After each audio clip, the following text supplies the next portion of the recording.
Hi, hello, welcome back to ZELDA CREATORS MODCAST.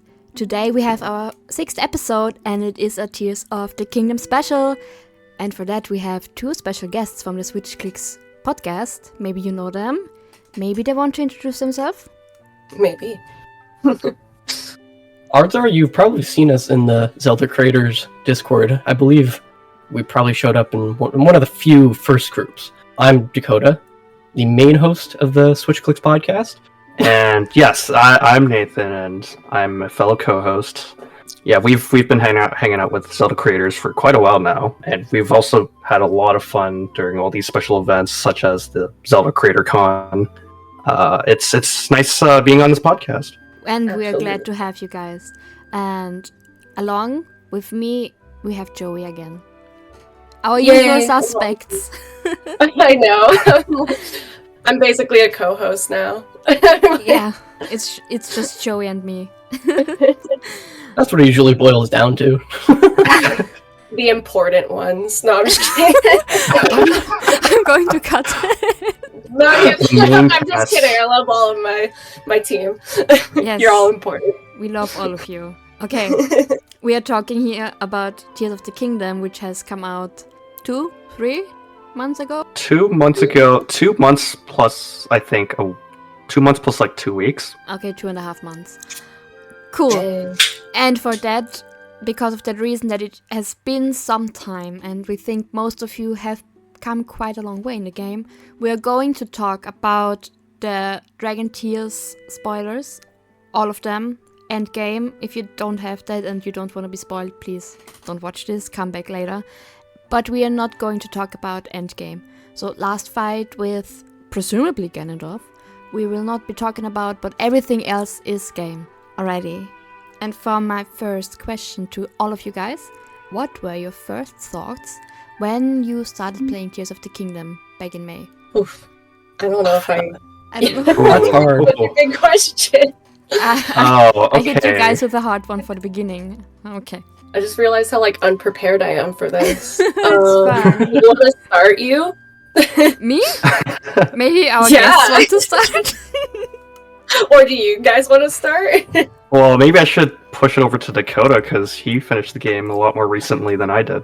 Well, initially, so I had to watch from afar as people discover this game, because as the game released, I was at a trip in Japan. So That's right. I was watching on Twitter how people were building stuff, and I was trying to avoid spoilers as much as I could. But when I got back, I finally got into the game, and I feel like it feels a lot like Breath of the Wild, and I wonder why. I wonder.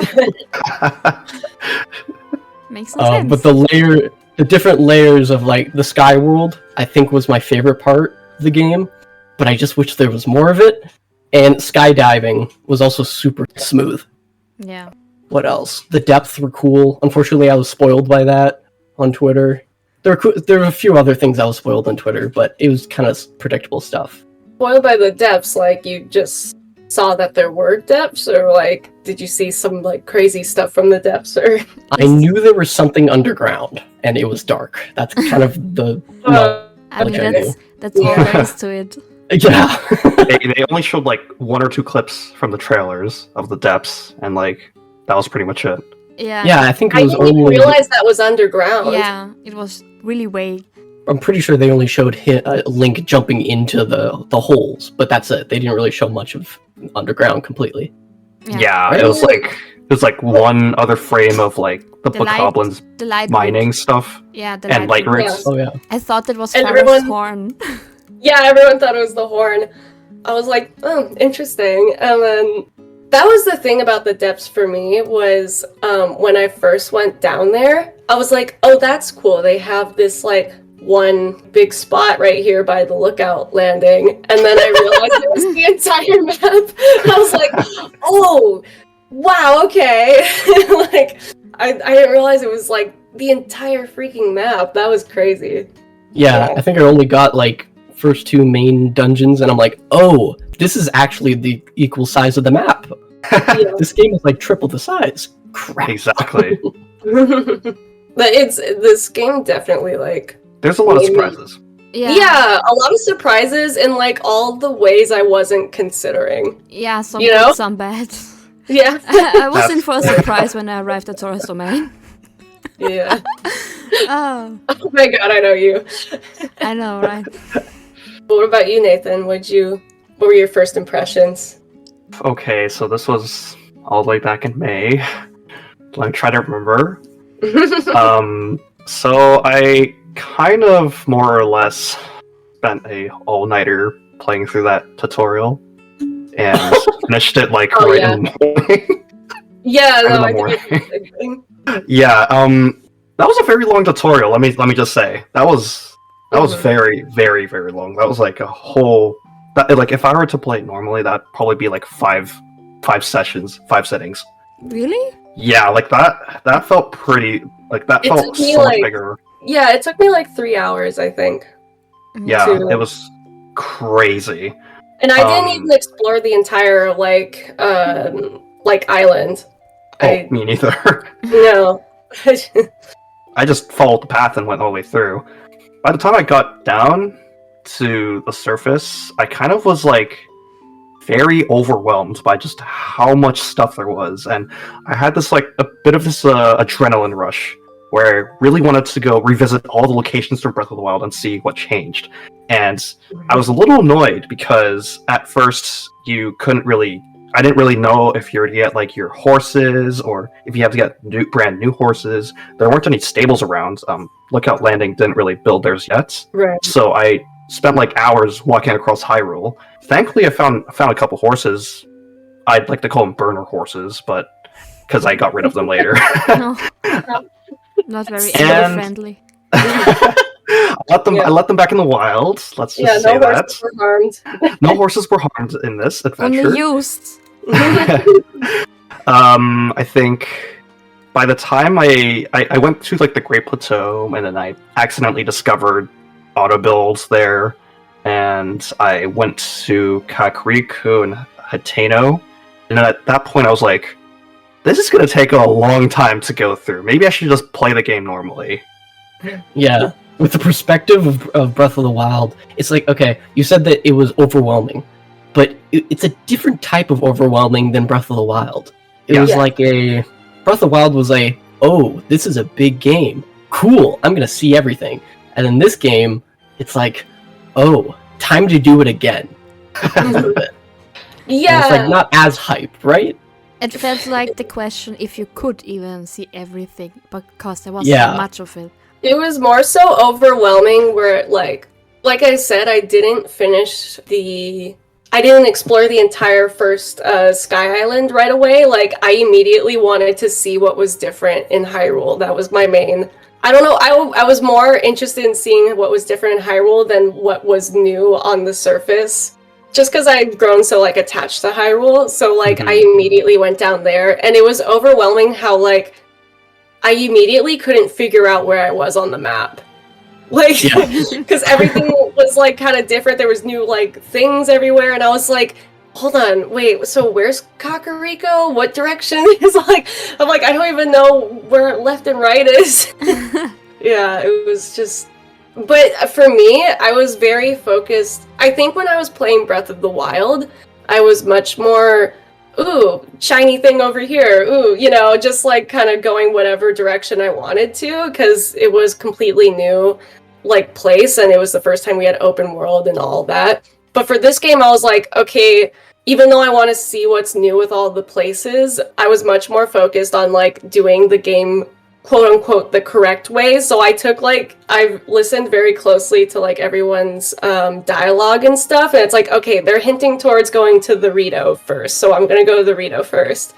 And then it was like, okay, it sounds like they want us to go here next, and blah blah blah, so I did the best I could to like go story mode. Yeah, and I think that's purposeful. It was less of a, hey, there's a castle, go beat Ganon, than last time. Mm-hmm. That's very true.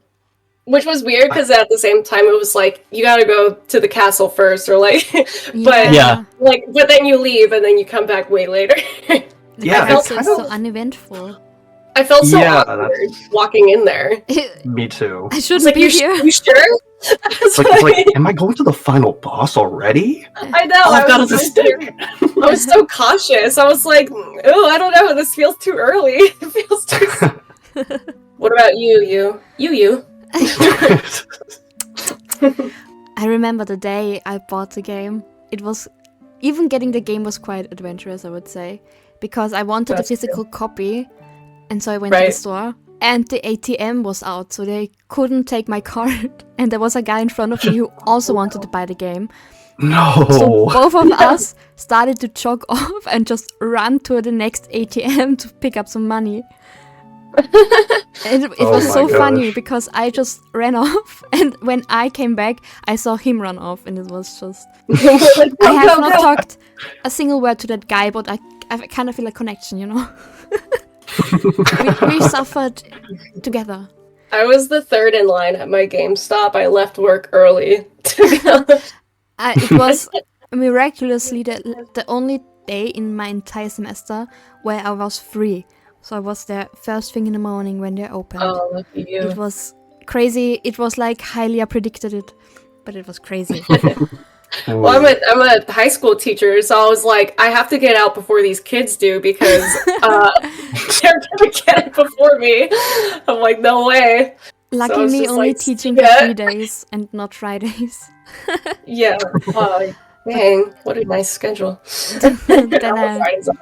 Then I started playing the game. And I think the Sky Island, I was still pretty intrigued. It was kind of new, it was kind of exciting. And I tried to complete the Sky Island rather quickly because I wanted to go back to the surface. Because, you know, Hyrule is my home, I know this, I want to see it. And then I got to Hyrule and I was so overwhelmed.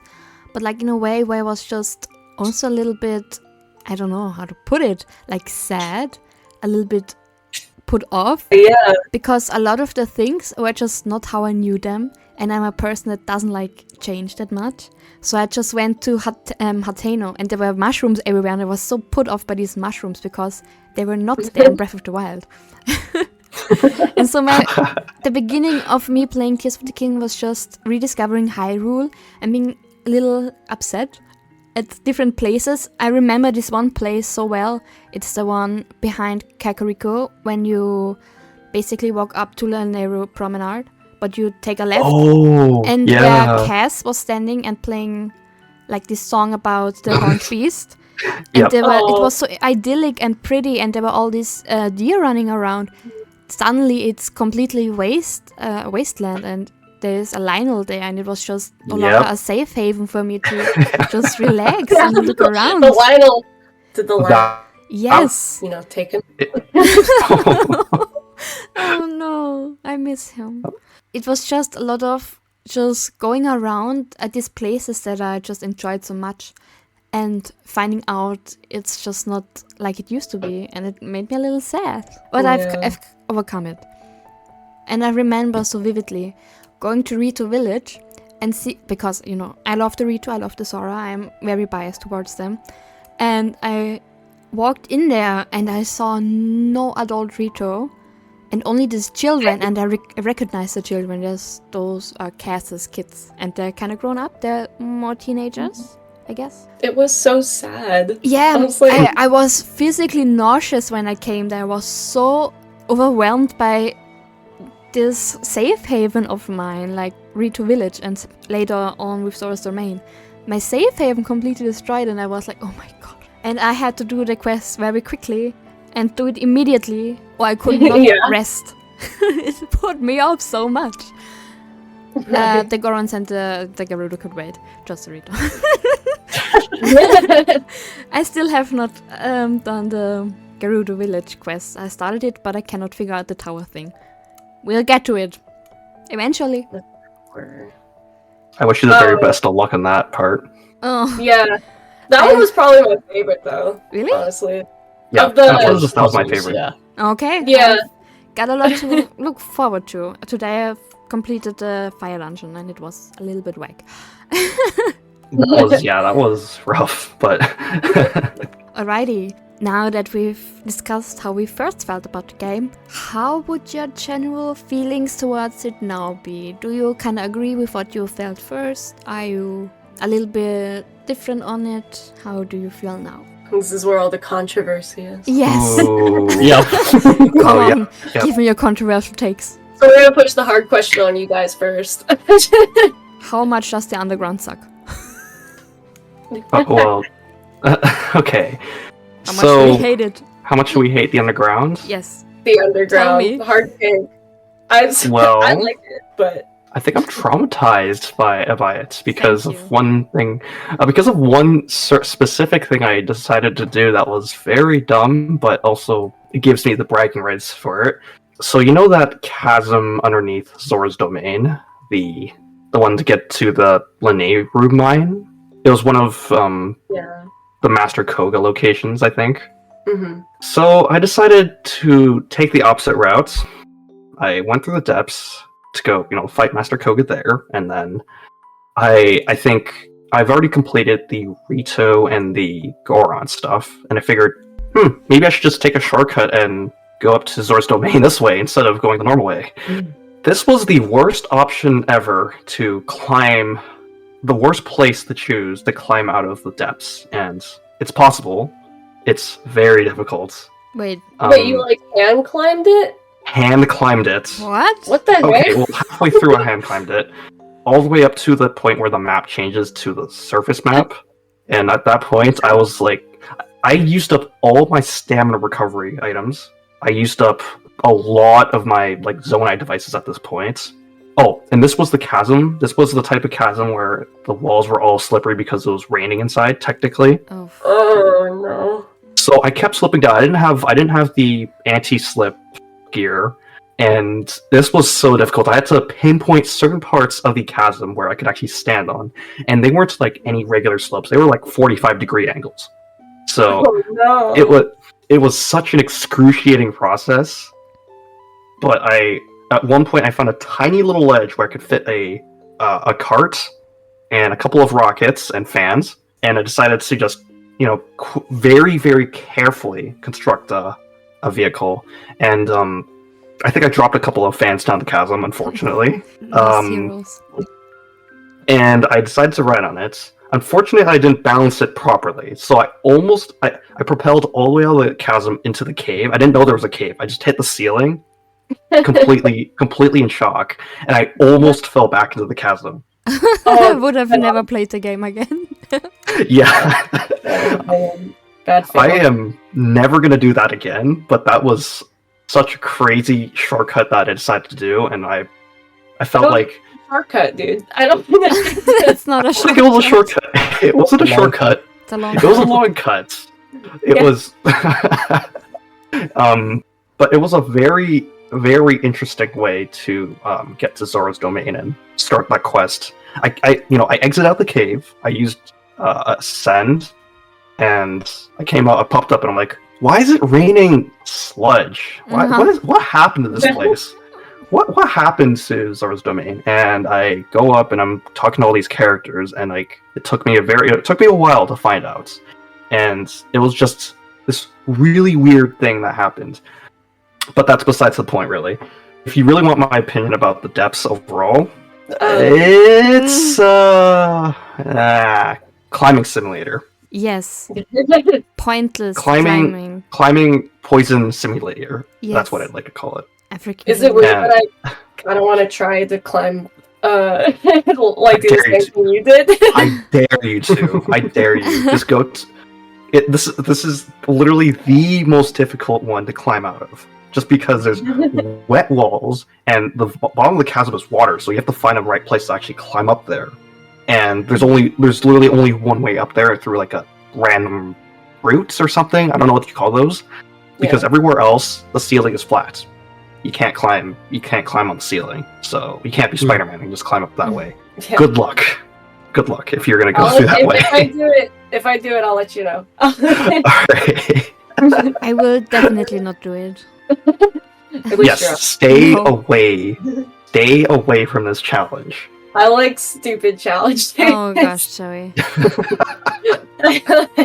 That's what Yeah, makes up I this love game. that. Stupid challenges. Yeah. Well, it just gave me a funny flashback to when I was doing Breath of the Wild, and I went to Kakariko for the first time, and you know how there's all that water surrounding Impa's house? Mhm.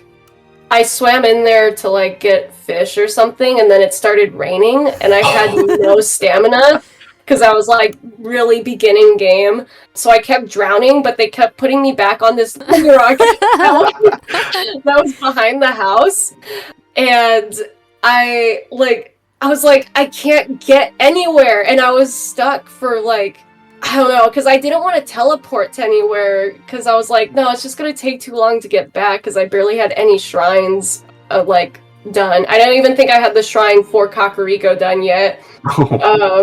So I just had to wait it out for, like in-game hours, and I was just waiting there. I kept trying, and it's just, like, not happening. So, good times. That was Impa's punishment for stealing her fish. Yeah, actually, Prize fish. Yeah, the prize fish. It's like koi thing. They're not even useful. Why would you steal them? Exactly. That was probably one of my biggest surprises, actually, was seeing Paya as the chief in this game. Yeah. I mean, like, you know, cool for her, you know? Mhm. For her, man. But it was like, As when I saw Impa just out and about, I was like, what? Like, I thought Impa was dead, and I was very sad about it. I saw Impa first. And okay. So, yeah. I actually saw Paya first as well. So you were with I me? was kind of I'm with you. I was kind of on my rush to go back to Breath of the Wild locations, and I just came across Paya, and I actually wasn't that surprised, to be honest. I was half expecting her to become chief because they gave us like a bit of a tease. I don't know if it counts as one, but I don't know if you guys remember from Hyrule Warriors Age of Calamity. They kind of gave Impa like a young design, and she still had that chief hat. I was thinking, maybe they could just make Paya, like model Paya after this Impa in this game. And well, what do you know? She gets the chief hat. She's a lot more mature now. She doesn't wield weapons, unfortunately, but she is. It impressed me. Hot take. Hot take.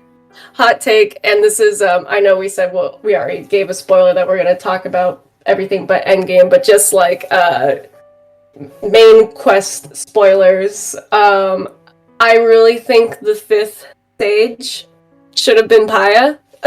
Highly agree. There's a 5th one. Oh shoot, yeah. No, I know it's Minaru.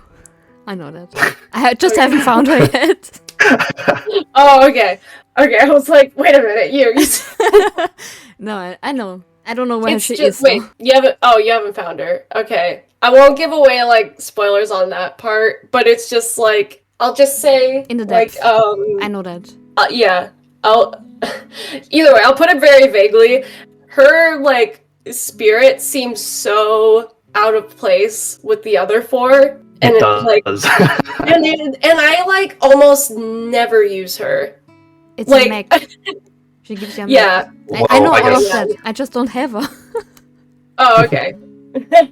But yeah, it's just like I never use it. And even for like the quest, it seemed like very tedious. I was like, do I have to use her right now? Because I'm getting my butt kicked. And I'm like, and I got off her and I was just like fighting the enemies like normal. I was like, yeah, this is so much easier. Yes. You know? Which is unfortunate because it looks super cool. Like, it looks like it would have been cool, but I feel like it wasn't done well. At least in my opinion, No. I never use her. Another hot take. Yes. Generally, the sage abilities are just not that great. I don't even know if that's very hot. I just think that's use almost tooling common and that's consensus. it. I think a lot of people actually agree with you there. Yeah. I was People so just excited kind of- for Sidon. He Yeah. has been deactivated since I got him. I'm so sorry. Why is Sidon's not that you can use him in the water to swim? Yes, he could have. Yeah, been that on would the make boat the for most me, but sense. No. What Then does he's he like, even do? "No, you get water spear," and I'm like, thanks. What does it That's even like- do? That's like diet Daruk's protection. Oh, Yeah. And like it is not very good at all. Like I never used I only keep Sidon out to fight, but I don't really ever use his abilities. I really want to make like a little graphic now that we can put in the episode of like Diet Daruk. Please do. But I will say, the only time that was helpful was for going to the Gerudo Desert. But if you went to the Gerudo Desert first and you didn't, like, if you'd happen to save the Zoras for later, then it's not that useful. Well, Sidon's been deactivated for me, so I didn't even think about putting him in the desert. Same. It's good because when you have water on you, you don't get the heat stroke or whatever. Yeah. I didn't even have to use Sidon to go through the desert. I just got the lobster shirt and walked through the entire desert. Yeah. And just the lobster shirt. But I gotta say, Tulin is great. I love him.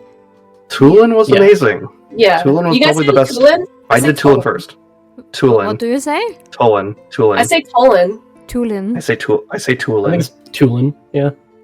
Well, I'm still saying Tulin. Sorry. Tulin's tornado. What? No, it doesn't sound right. Yes, it's Tulin. I think he Tulin. said so or something. Did he? I think. I have to go back. Maybe I guess we have to watch one of the cutscenes then. Maybe in Age of Calamity. Yeah, I think in Age of Calamity. Age of Calamity. That's where we first heard the pronunciation. Yeah. Whatever. I'm sticking with Tulin. Sorry. No. Tulin. Tulin. It doesn't work for me. Tulin. Yes. Tulip. Fine. Tulip. I'll try to adapt. Think of tulip and then say Tulin. Tulin. Tulin. Yes. It's not natural. It's not natural. Would you say his ability is better or worse than Revali's Gale? Worse. But like, Worse? I just think it is like worse. having him around. He's really cute. When I fly around, he can keep up. The other ones just disappear, but he kind of flies with you. And his arrow skills are pretty sick. Yeah. You know what? Oh, yeah. His arrows have saved my butt so many times. Yeah. So many headshots. Just instantly, kills every enemy in front of you. Yes. I'm glad that they actually made him, a skilled archer in that sense. He actually gets, headshots and stuff. I'm like, okay. Yeah. He'll play so much against Lionels. My goodness. I don't even need to waste any arrows at this point. I know. Sometimes I just let them all fight for me. Yeah. I Yeah. just do something else and just... keys.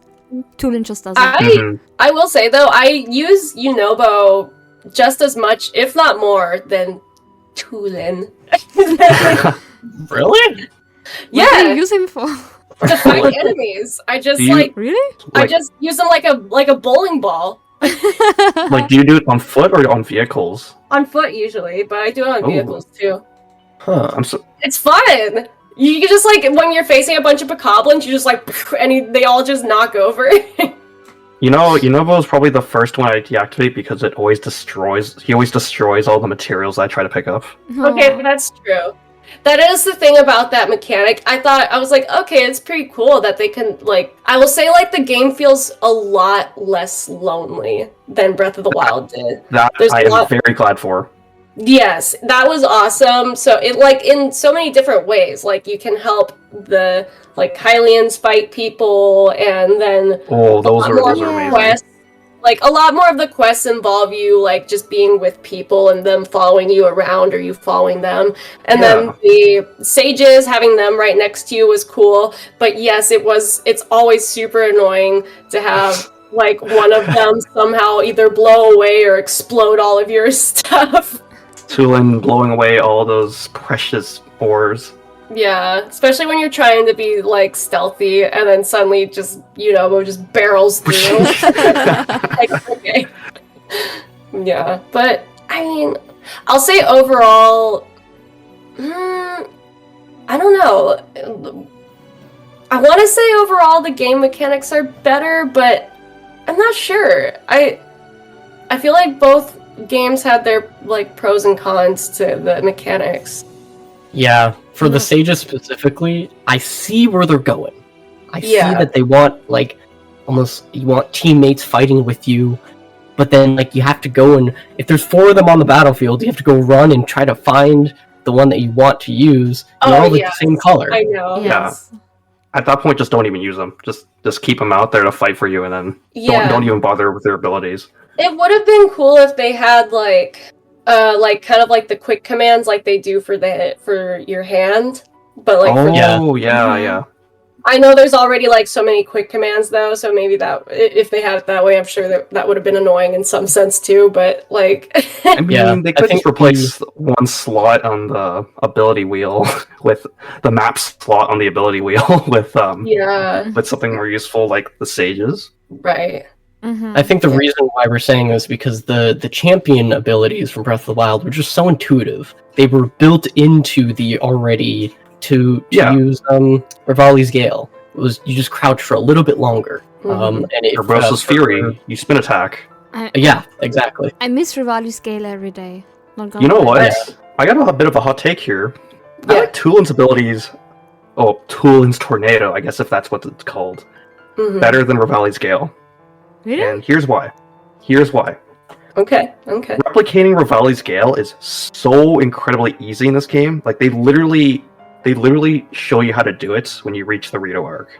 Remember the pine cones? Yeah. That's Yeah. pretty much what I do every time. I just pull out a campfire, I set it on fire, and I just throw a pine cone. I don't even need to use it that often. And Or you then could like put out a spring. Yeah, or spring. I could use a spring. Or attach a bomb And- flower to your shield. But like I'm lazy. And at that point, I use Tulin That's a to cool way. push. See, I use Tulin to push myself to the ledge, so I don't have to lose some heights. I'm very lazy that way. I don't want to do some Yeah. additional climbing there. And I think Tulin really helped me reach some of the more harder to reach sky islands, I'd say, because you know how tedious it can be to get to like certain ones at higher heights. That's why I think Tulin's Tornado, or his ability, is better than Rivali's Gale. It's just because you can get distance more than heights. Yeah. Hmm. And there's just alternatives for Rivali that you can use anyways. So it's not like you're missing out completely on that huge yeah, boost. That's actually a really good point. And Like like, you don't use getting Rivali's trees is, Gale on the floor. Or yeah, you don't really use it that often, and yeah, you don't use it. You can't use it midair. That's for one thing. And the fact that like getting trees is so incredibly easy. There's even an enemy that's a tree that you can kill to get logs. It just makes it really, really, really easy to just go up into the air. And plus, you have towers, anyways. But I'm lazy. If they made a third game, they're gonna make you go like they're gonna have a Rivali's Gale that makes you go like diagonal. It can go either up or diagonal. Yeah, it'll just shoot you up at like a 45-degree angle. The next 3D. Well, shoots you straight into the enemies. Yeah. I think the one part we haven't really covered yet, though, about how we feel now is the story. Sorry. Oh boy. Yeah. Opinions, Okay. thoughts, rants. Well, it's the whole point of discussing it. Yeah, that's. I think I want to take this. There was so much potential. Agree. That's what I can agree on. They may have not delivered that potential, but there was potential. Also agree on that. Oh man, I don't know how much I can complain about this. You know, the story. You know, the writing could be good. You know, like Dakota said, it had potential. Maybe if everyone got a little more screen time, sure. My biggest gripe was how they presented the story. So What do you mean? The geoglyphs? it really wasn't that much different from Breath of the Wild. Okay, I see. Normally, I wouldn't be so critical about that if it wasn't for Age of Calamity existing, because that game had like a larger voice cast. It had so much more cinematics, and even like in-game dialogue, like in-game voice dialogue existed in that game. Whereas Yeah. Tears of the Kingdom kind of did some of that, but it didn't really extent of like blowing me away. I don't know why certain characters didn't get voice acting again. Like, why couldn't Master Koga talk again? Or Why did Teba. Hestu not talk? Or Teba, yeah, surprisingly Teba, because the Great Deku Tree had a voice, so why couldn't Teba? Yeah. It really confused me, and I don't know, it just didn't really feel as natural reading through the dialogue anymore. Like, I get it, you know, it's a Zelda thing. Its voice acting's not a necessary thing. You can still enjoy the story, but for a game that kind of has voice acting, I kind of wish they presented it a little better, a little more cinematically in that sense. And as for the story itself, it's, you know, it's a pretty average or safe story. It doesn't really have much continuity to it. Not as much as I'd want it to. It's it's still emotional. It's still there's still some emotional bits here and there. That's so weird because I almost have a different opinion. It just didn't strike me as hard as other games would. Like even Skyward Sword kind of made me a little more emotional than this. But Skyward Sword also had a really good story. I did like that one. Yeah. This one, it just it almost hit that part, but it just barely reached it for me. I know what you mean. For Breath of the Wild, I think the best things I enjoyed was like character interactions. And with this one, all the memories were kind of just between Zelda, Rauru, and Sonia. And that was kind of it, right? Yeah, that was pretty much it. A lot of the memories, I guess, flashbacks. Yeah, memories. They're not really memories. Tears. Memories. They were almost filler. And you knew where it was going. Like, Ganondorf had to wake up and, like, get powerful eventually. Okay. Once he does that, where does it go? Oh, okay. Eventually we're going to get to where they quote-unquote defeat him, and Rauru will sacrifice himself, as they said 4 times during the dungeons. That was excessive, yeah. Yeah. I thought, like, each dungeon was going to explore, like, a different perspective on the hero, but they didn't, so they just told the same story 4 times. The exact same cutscene 4 times. Yes. Literally to a T. You could probably flip out the dialogue and it's the same. I know. And like, I feel like there was so much more potential with Ganondorf. We've seen a really cool Ganondorf before, like in Wind Waker. Yeah. And this was just another like Twilight Princess Ganondorf. It was just like power, bleh, and it was like, okay. Yeah.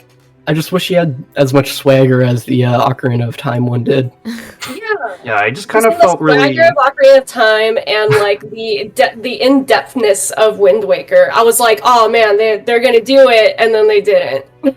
It did like one scene with him, and that's it. Yeah. It surprises me so much, considering he's a Gerudo character, and like you'd expect them to actually go, like, because of how established the Gerudo are in this game, you'd expect them to go actually in depth about it. Even Urbosa kind of foreshadowed that in Breath of the Wild.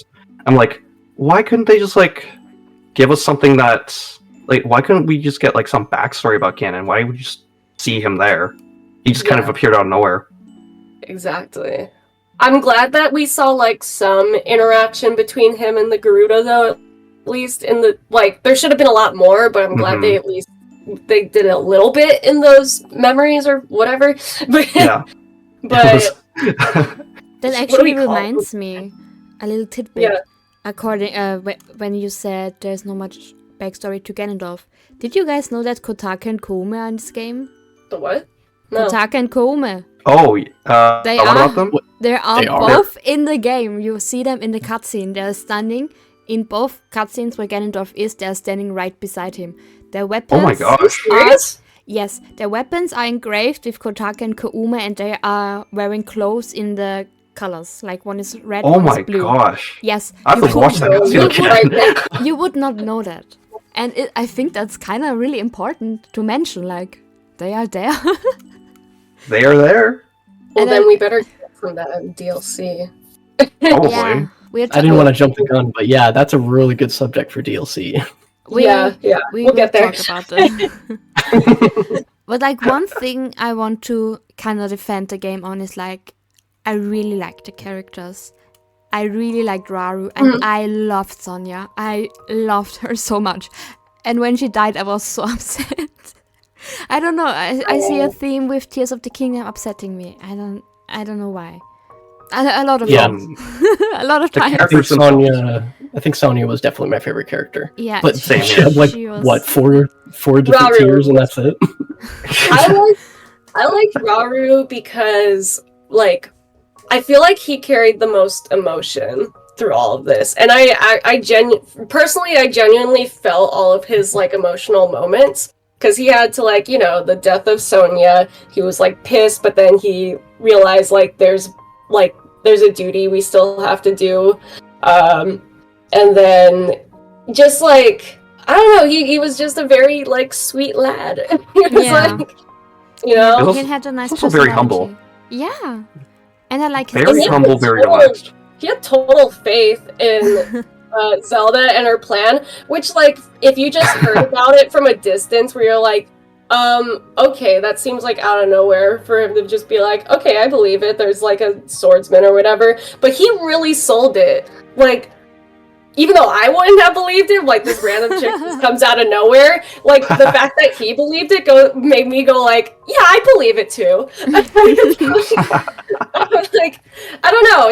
I think I don't know his voice actor's name, but I think his voice actor did fantastic with the role. And even though I was disappointed in the lack of Zonai stuff, like they introduced the Zonai, but they really only showed 2 of them, and they're like, the rest are dead, and they don't say why. And I'm like, what? Why would you introduce a whole new species just to have 2? And I'm like. And it's such a shame because their designs are really great. I love Raru, I love Minaru, like such cool designs. Yeah. It's another What was the point? long pause for people. It's crazy to think. Let it sink in that we were aware of the Zonai since 2014, at least their architecture. Literally 2014, very first Breath of the Wild teaser, Zonai architecture, and we only get 2. Yeah. Like, Zelda theory YouTubers haven't shut up about them ever since. And this is all they got. I like living in that dream realm of Zonai still. Just like the potential they could have been. Yeah. That's where I thought the depths were going to explore. Like, there were going to be ruins there that you could read on the walls. Oh my gosh, stuff. that would have been There could have been, like, great to alternate have. memories or something. Yeah, and they really don't explain why there's like Zonai stuff underground. I mean, there's not, but like the part that was like under the castle or whatever. I'm like, I'm like, why is I don't know. I don't. There is Yeah, from the stuff beginning of the underground. game. From It's like mining stuff, right? And that's kind of as far as it gets, And really. like the constructs, they Yeah. have all of the constructs down there. yeah, Like, really, those are the 2 reasons why they're down there. I don't see anything else. Yeah, that's true. it's just I don't know. It seems like with the trailers and everything, they set it up to be one thing and it ended up being completely different. Yeah. But here's the one thing because also, of course, one of the big controversies is like, this does not fit with the timeline. But of course, nothing ever does. But like, but I think with this one specifically, I feel like a lot of people were disappointed because Breath of the Wild like set it up as if it was still following the timeline. You know what I mean? They at least they made like a valid reason as to why some things were off. It's like, oh, it's kind of like, or at least they set it up as if it was kind of like all the timelines merging together. It's been so long and whatever. And it's like, okay, I get that. So it's like they were validating the other timelines while still like starting something new. And then in Tears of the Kingdom, they're like, never mind. I'm like, what? Which is weird because like if Tears of the Kingdom was its own separate game, like not a sequel or anything, I would have been more accepting of this. But Breath of the Wild like set it up as if it's like, nope, this is what we're doing. We're still kind of working with the timeline, but also kind of starting anew. So I was expecting the same thing in Tears of the Kingdom. So that was like my thought for a while. But now I'm kind of wondering, after looking at the story and stuff and how they showed like they basically sort of redid like the Ocarina of Time with like Ganondorf, like, how he starts like with the kingdom. You know what I mean? Yeah, that's just kind of still messes with the timeline at that point because how do you factor in like Rauru? What I'm wondering is, and it's not like completely solid, but what I'm wondering is, do you think that they're gonna like kind of retell the whole timeline story as one timeline? Like, if these are all the timelines merged together, maybe somehow that create a new version of like that made like one consistent time. You know what I mean? Yes and no, to an extent. Mm-hmm. So here's what I think about the timeline placement. I think it hasn't changed at all. I think it's still at the same spot that Breath of the Wild was, where it was set very far into the future. None of the past games actually matter. It just, everything inevitably leads to Breath of the Wild, and by extension, Tears of the Kingdom. But the interesting part that I think happened in between the Breath of the Wild and the older games, I think Hyrule got completely devastated or destroyed. Oh. And I think that everyone in the world of Breath of the Wild kind of misinterpreted the establishment of Hyrule. They thought, it was the very, very first Hyrule, but I believe that Rauru coming down was only there to reestablish and fix Hyrule back to what it once was. And that Ganondorf here, he is the same Ganondorf still, or, same Ganon. Any timeline doesn't matter. But, he just doesn't really bother with any of the timeline stuff, or he still keeps going after his goal of going after Princess Zelda or whoever is related to Zelda, like Sonia. And yeah, I still think it's very far into the timeline. I don't think it's a reboot at all. And there was one other thing I was about to mention. I forgot about it. I think it had something to do with the sages as well. Mm-hmm. Oh, yeah. So, the divine beasts, right? Like how they're allegedly named after the sages, right? Yeah. Yeah. I don't believe the sages that we think they were named after are actually how do I say this? I don't think the divine beasts are named after the Ocarina of Time sages. I believe that they were named after the Tears of the Kingdom sages, the original ones from the very first battle.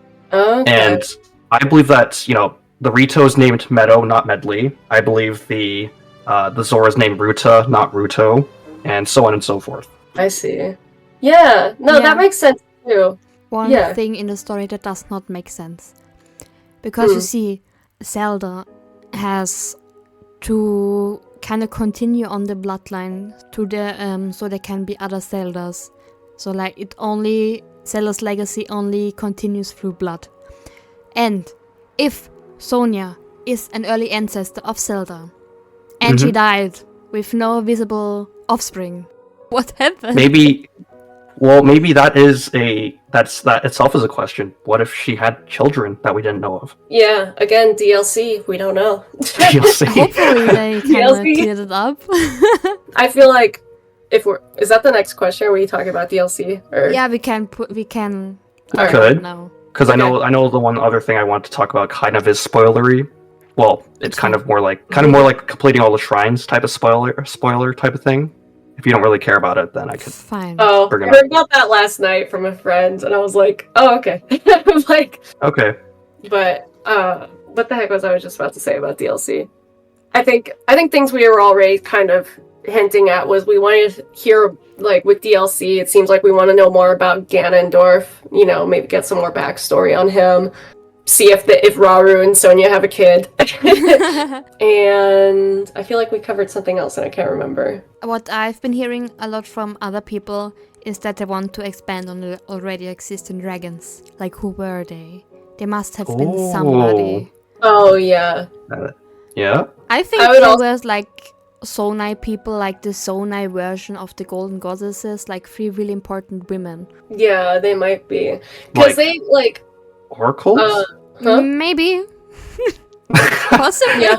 Because I will say, because we're okay to talk about, like, the tiers, right? Yeah. Everything. Yeah. Okay. Because I will say Zelda's dragon looks, like, very different than the other ones. And...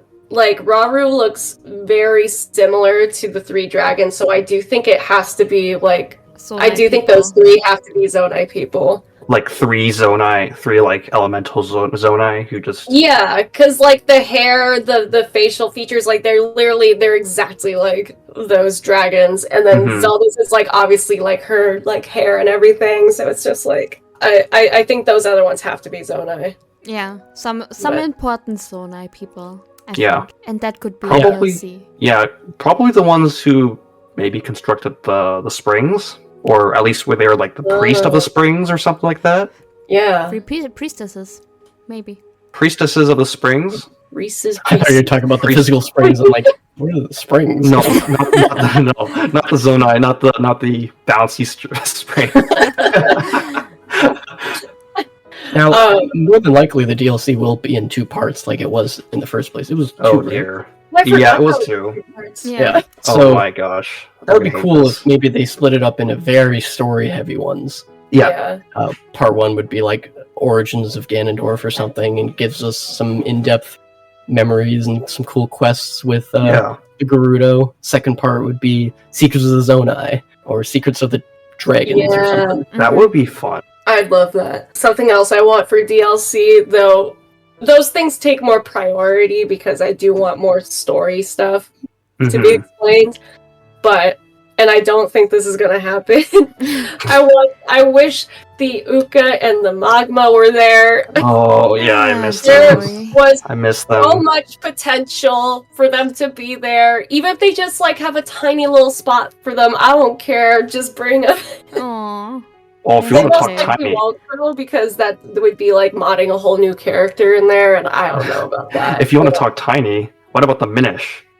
Oh my gosh, yeah, Mina should be there. They don't even have to show them. They could just like have dialogue. You just like tap on a piece of grass to like talk to one. See, they don't even have to mod anything. They're like, trust me, they're there.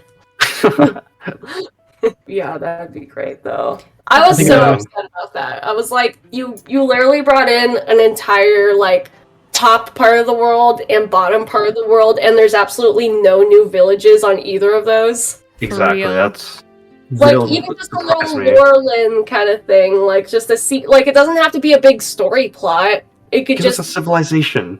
yeah. Mhm. That was probably my like other than like some story stuff. That was probably my most like what the heck. There's so much potential there. hmm It could Like I would even take a Zonai city with the constructs there as the people. Yeah, like at least have like a place where they're hanging out. It could have even been just variations on the already existing races, like some underground Rito, underground Zora. Because Oh you, my gosh, you have the that'd be big so good. statues. You have the big statues. They were That is there. true. They had magma statues, or at Yes. least they look like them. Yes, I also think they're Mogma. I was following them with. You have no idea how excited I was when I was Aw. following those statues, and I was telling my brother because he'd never played Skyward Sword, so he's like, "What are magma?" I'm like, "Trust me, it's gonna be so cool. We're gonna get there." Oh, like, Aww. You're expecting Oh. one to pop up at the destination saying, "Yo!" yeah, I know. I was so excited to see them like walking around and stuff. Oh, oh well. Oh well. Oh. I do have. I think I've mentioned this on our podcast before the game even came out for DLC, and I was like, Yeah. oh, because they have at the end of the second DLC, they had that one-hit kill sword thing, Yeah. Mm. and let's be honest, nobody used that after they unlocked it. But something that would be more useful to unlock would be the original Breath of the Wild abilities and just porting them Oh. into Tears of the Kingdom, and then I you have like miss double the Sheikah Blade. abilities. Can I have Rivali's I game miss back? Because like they've got to be somewhere in the world. Link didn't just lose them. Exactly. Yes. Yeah. You see, that's Yeah, explain some- where all the Sheikah stuff went. Yeah, it Yeah. bothers me. Like, I didn't even talk about it, but it bothers me so much. No mention of the original sages, our sages, like champions. Why? Like, Our why did champions. Hyrule nerf themselves? Yeah. Why did Hyrule nerf Gone. themselves for the upheaval? Like, Mifa Yeah. statue wasn't even there in the Sora's domain, and I was really upset. Again, I'm upset. I was really sad. Okay, at least Mifa's statue, they had an explanation for that. But It's a pretty Yeah. crappy one, and I hate it, but I guess it is a really crappy one. It is a pretty crappy one. But yeah, the Sheikah stuff disappearing, I honestly don't think that Breath of the Wild post-credit scene was good enough to explain anything. DLC Part 3. Mysterious Oh. disappearance of Sheikah. I would want them to go beyond 2 DLCs if they were for this game. Yeah. they could make another Age of Calamity for like Oh, I the, want to. Oh my for god. I want the them Raru to. stuff. Raru? Yeah, you play Raru, you play the original sages, you play Sonya. You can play as the maybe. dragons. Play Play the the champions dragons coming instead back. of the fairies. Yeah, you Yo, just cover the what? entire map. You play That's Genji. such a good idea. I- You could do like an imprisoning war, Hyrule Warriors. Yes. Hyrule Yeah, Warriors that Imprisonment would be War. so cool. I really wanted to know Nintendo? more about those sages, and they were just such Yes. like. We don't even know They their were- names. I haven't even No, seen we their don't. faces. Yeah, we don't see their faces. We don't see their names. We only see them wear those Divine Beast helmets. And they are modeled, by the way. People have They gone are into the modeled. code and looked at them. Generic have faces, faces? I presume. Yeah, they're pretty generic. Nothing too specific. Yep. I guess that's something. They are all voiced by the same cast though as the champions. That was cool. Yeah, that is cool. But yeah, so much potential. That's like that's what this like episode should be titled. So much potential. So much potential. There was potential. I think we can say that because it almost feels like this game is like the scraps of ideas that they couldn't implement into Breath of the Wild. And I mean, it is. This is pretty common. It pretty much is. And it's pretty common to think that. Breath of the Wild is like they thought about it almost a lot more, and it feels a lot more concise. Everything flows a lot better. And then this one was just like, yep, let's throw it at the wall, put it in, and it worked somehow still. It seems like the solution can only be a 4th game. Oh dear. I don't know if I can survive going and visiting this. Make another one, but please make a new world. Yes. Yes. That's what I really want for the next game. I just want it to explore somewhere other than Hyrule for once. I mean, not for once. They've done it in other games, but you know what I mean. Well, hey, maybe in the DLC at least they'll probably give us like another giant sky island, maybe. Hopefully, That's to true. explore. A quarter of the world just goes up. Like We're going to space. Yeah. Oh man, that's just imagine that's gonna be what the 4th game's gonna be. The Legend of Zelda in Space. Oh, On the moon! Tears of well, the Stardust. funny enough, I'm sure some of you know this already, but one of the Breath of the Wild concepts involved aliens invading Hyrule. Yeah. Oh no. I There's a mean, little UFO there. I mean, we had what was it, Majora's Mask? Aliens. Those two. Yep. Yeah. Yeah. Honestly, they could put anything in a Zelda game and somehow make it work. Yeah, but like, let's be for real. Where are they even going to go from here? Like, I can't even imagine what a Zelda game yet now should be. Like, where do we go? You never know. They somehow find something creative, just like what Nintendo recently did with Super Mario Bros. Wonder. I didn't think there was possible to go any further than that for 2D Mario games, but they pretty much did it. Or at least it looks like they did. Yeah, that's true. So, you never know what could happen. They could probably introduce something completely random that actually impresses us. But as far as DLC goes, I don't think there's going to be.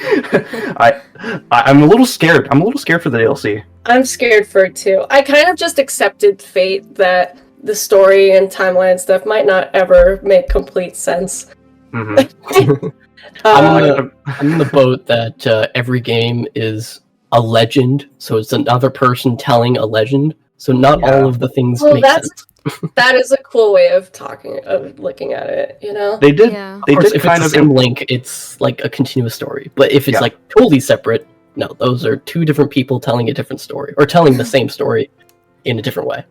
The fact that it was inferred in game 2, like already, that's already kind of setting the bar of how much you could invest into this. It could just be a legend, a myth, a fairy tale. Yeah, I like that.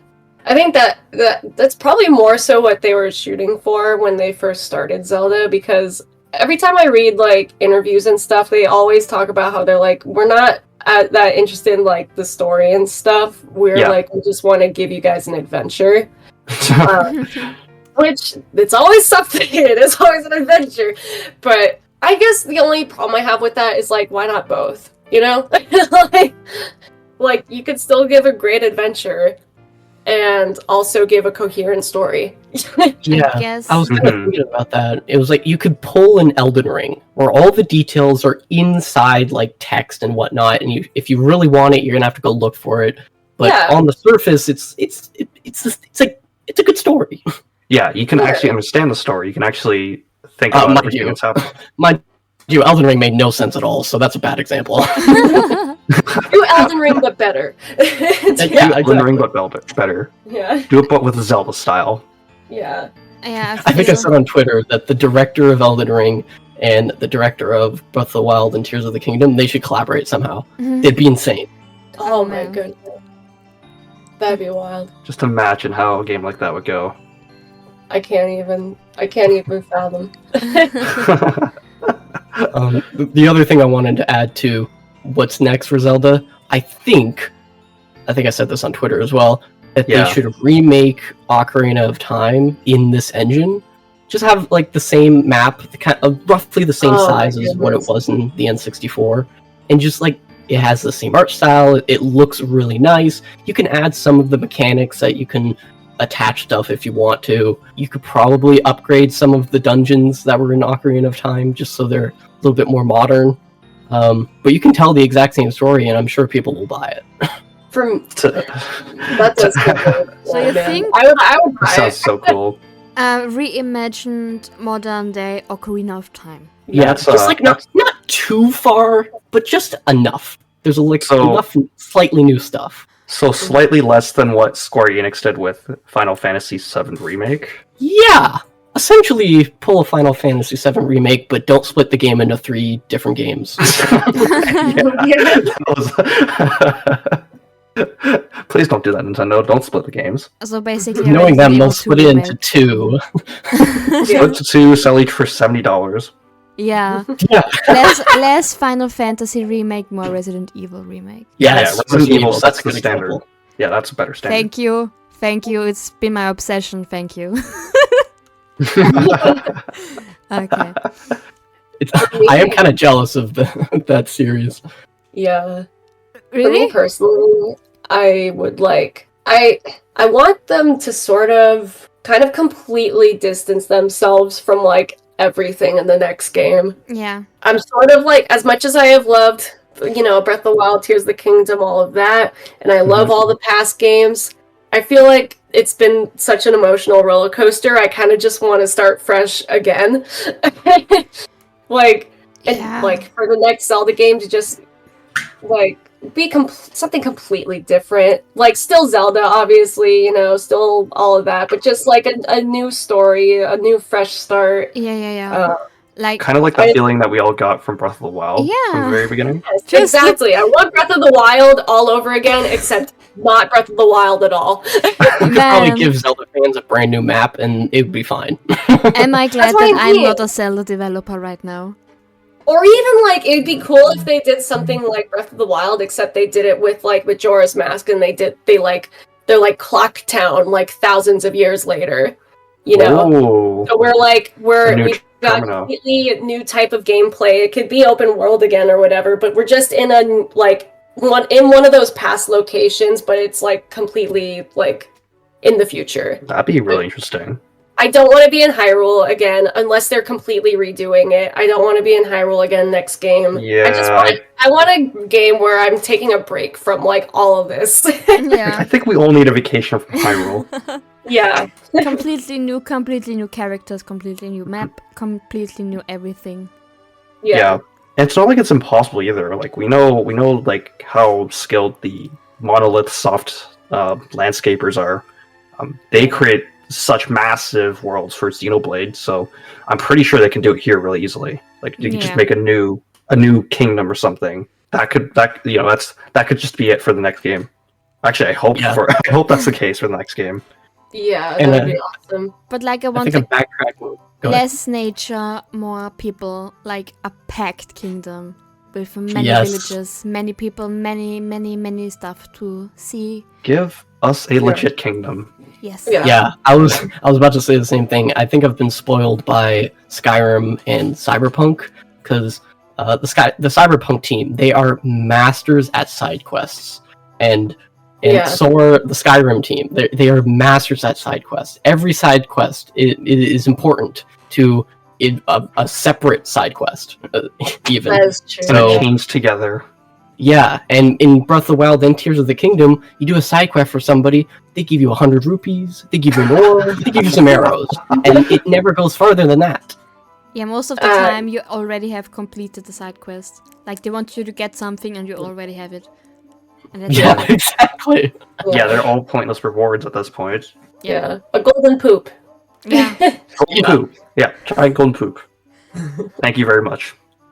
And mind you, like there's with the what are the ninjas called? The Gerudo Valley, Yiga Sheikah, clan. I guess. Yiga clan, Yiga? that's what their name is. Yeah, like for something like that, it's just okay. Infiltrate them, kill them all. Now you're done. But but in something like Skyrim, they have a similar secret cult, but you infiltrate them, and you have the choice of joining them or killing them all. If you kill them all, you unlock another side quest, part of, I think, I'm not sure actually, but where you're trying to find all of them, and kill them all. Or, if you join them, you're now a secret assassin. So now you're actually going around and killing important people. So if they can somehow bring those layers to Zelda, that will surpass Breath of the Wild. Yeah. Let me tell you, if you could join the Yiga, so many of the people I know in the Zelda fandom would do that. I would. I would not, Dude, it'd be sick. but I know a lot of if people you get would. abilities, dude. I mean, the closest we got is pretending to join a Yiga. Yeah. I'm role And playing as a Yiga. learning the Blade Master ability. I guess that's it. I guess that's an okay reward. Yeah, that was kind of cool. I think one final thing I will say that I want for the next game is, like, if they're going to continue with open world stuff, then I want them to find a way to, like, make it so I, like, don't become overpowered so quickly. Yeah, that's the thing about Tears of the Kingdom. I feel like it's too easy. After like a certain point, I actually Breath of the Wild too, but like at least both. At least Breath of the Wild, there's a lot more enemies that can kill you within one hit. Like I know That's Guardians, true. like even if you progressed like halfway through the game, they could still kill you pretty easily. Yeah. Tears of the Kingdom, I stopped after my second dungeon, and like from there on, it was just a chore to kill every monster. Like Yeah, and I think it's only because this is a sequel and you have exponential experience. yeah, In the end of Breath of the Wild, you were like, okay, these enemies are pretty hard, but they're manageable. But after playing basically the same game twice, you have so much more experience, you know how to defeat these enemies, and because they were the same enemy, it was a lot easier.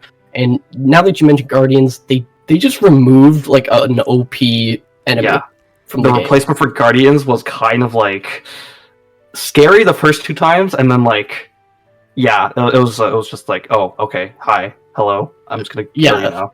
And really it's nothing. it's really nothing at this point. It's just and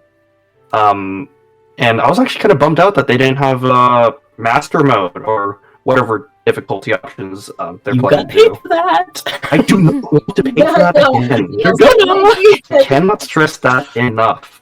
I know, because, Nintendo knows full well that they've released harder difficulties for free.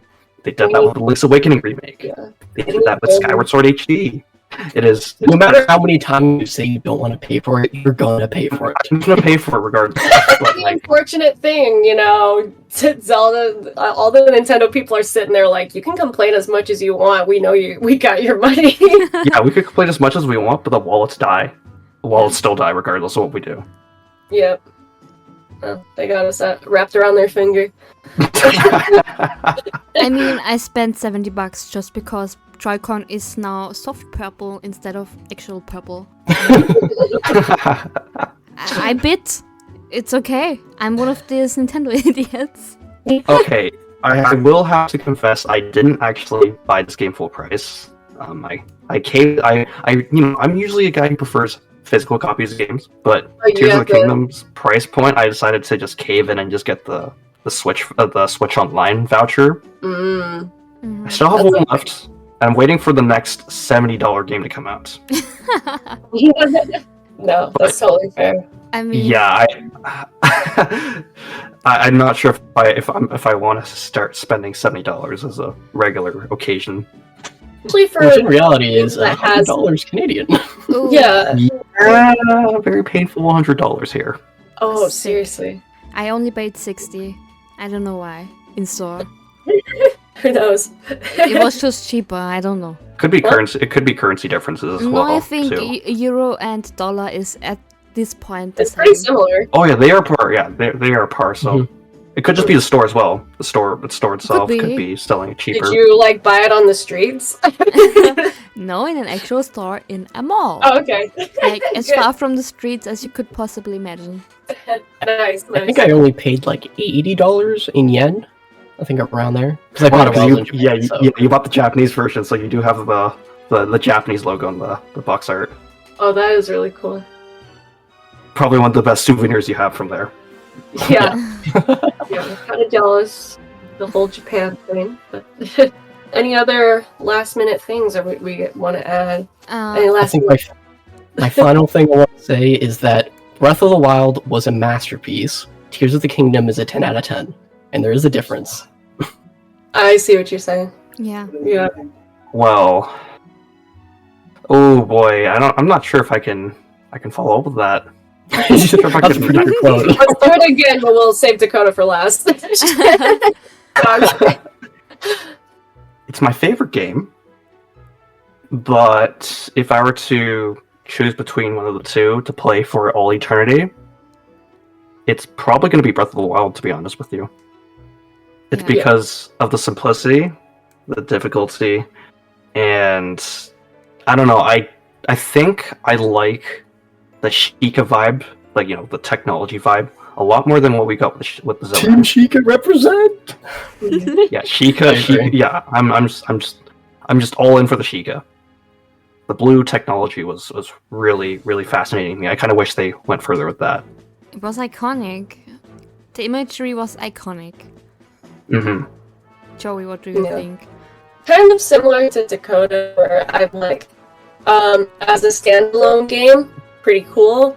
As a Zelda game, it's eh. But what I will say, something that I have come to terms with, something I have accepted, is although there's like a lot of gaps in, a lot of things that we don't understand about timeline and everything like that, and story-wise, as always, that leaves a lot of interpretation open to Zelda creators, and, as Zelda creators ourselves, I think we can be thankful for that in a weird way, Because if they filled in all the gaps, there'd be nothing for us to do. Yeah, that is very That's true. Yeah. And They have a whole new species for everybody to make a yeah. see from, so... Absolutely. I will populate these empty spaces with nothing but Zora and Rito. And that is my word. Yeah. Well, I honestly could just agree with you guys. In the end, I just remember back when I first played Breath of the Wild, and it was just... I just fell in love with it. And I think nothing can ever replicate that feeling of playing Breath of the Wild for the first time. Not even Tears of the Agreed. Kingdom. It was just something so... Like, it was this might sound dramatic, but it was a life-changing moment for me. Oh, It was- same here. It was so... there was a life before Breath of the Wild, and there was a life after Breath of the Wild, and there was nothing else. Yeah. And even... It's a COVID. No, COVID didn't count. Pre and Breath of the post Wild. Breath of the Wild. Yes. Breath of the Wild was more important than COVID-19. Thank you very much. Good night. I'm joking. Alrighty. I was gonna say, should we have them shout themselves out again one more time? Yes. Where can we find you guys? Well, we have a YouTube channel. That's where we upload pretty much everything of our stuff. We have video essays about different video games and why they're good, why they're bad, maybe just a weird detail that we didn't like. We upload that, I think once every 2 weeks. We also have a weekly podcast where we discuss video games, sometimes movies, but not right now. And we also have a annual celebration of Zelda, which is our Zelda month, which happens in November. For the Like past 2 PPG. years, we've interviewed... Yeah, exactly. We should do that too, Joey. Do what? Sorry? Zelda I'm month. playing. Zelda month, Oh. PBG, like... Continue the trend. Join the trend. Yeah, basically we do 4 Zelda reviews. Nathan writes them, I edit them, and then we also interview different Zelda creators. And I think we've interviewed Sean Chiplock on our first year, I which saw was that. very cool. So, Yeah. Other than that, you can find us on Twitter or X, whatever he's doing with that. We're just under the Switch Clicks with an extra S at the end. We're also on Threads, but we're not really doing much with it yet, unless X implodes. And yeah, you can also join our community Discord, and I'm sure we'll see most of you inside the Zelda Creator Discord as well. awesome. Thank you very much, guys. I want to give a big big thanks to Switch Clicks for amazing podcast, and I want to thank Joey. And as always, you can find us on Instagram, Twitter as ZELDA Creators, and on our Discord. It's all linked in the description as usual. And have a great, great, great day. Bye bye. See you.